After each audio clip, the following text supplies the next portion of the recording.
Hello, everybody. Thank you for tuning in to the weekly report. CIA admits feeding American lies about Ukraine.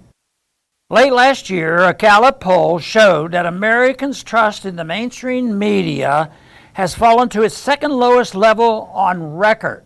Only 7% of Americans responded that they have a great deal of trust in the media. That loss of trust has been well earned by the mainstream media, and it explains the massive growth of independent media and alternative voices on social media. The response to the rise of independent media voices has been a rush to cancel any voice outside the accepted mainstream narrative. Citizens of the Soviet Union would read manipulated media like Pravda not because the regime reported facts, but because truth was hidden between the lines of what was reported and what was not reported. That seems to be where we are in the U.S. today. Last week, an extraordinary article appeared in, of all places, NBC News, reporting the U.S. intelligence community is knowingly feeding information it does not believe accurate to the U.S. mainstream media for the American audience to consume. In other words, the article reports that the U.S. deep state admits to being actively engaged in lying to the American people in the hopes that it can manipulate public opinion. According to the NBC News article, multiple U.S. officials acknowledge that the U.S. has used information as a weapon, even when confidence in the accuracy of the information wasn't high.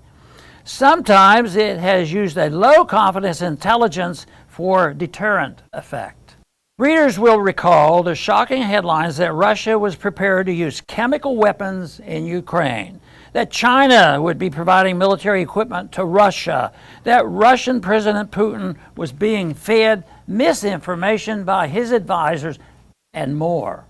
All of these were churned out by the CIA to be repeated in the American media, even though they were known to be false. It was all about, as one intelligence officer said in the article, trying to get inside Putin's head.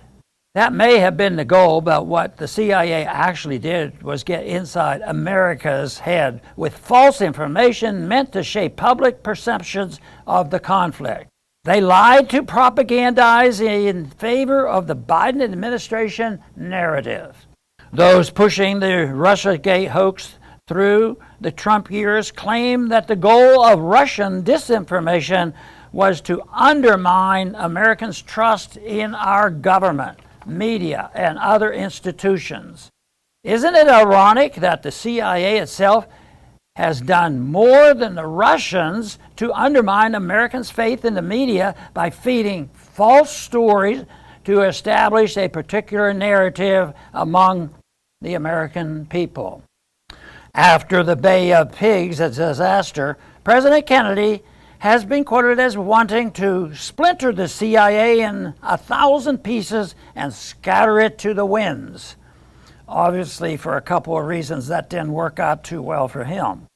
As Senate Majority Chuck Schumer famously told Rachel Maddow in 2020, responding to the President Trump's criticism of the CIA, "Let me tell you, you take out the intelligence community, they have 6 ways from Sunday at getting back at you." As more information about the activities of the U.S. intelligence community in trying to bring down Trump comes out, it appears that, for once, Schumer was right. It's time to revisit President Kennedy's post-Bay of Pigs wish. The CIA using lies to propagandize the American people toward war with Russia is just one of thousands of reasons to scatter 1 million pieces of that agency to the wind.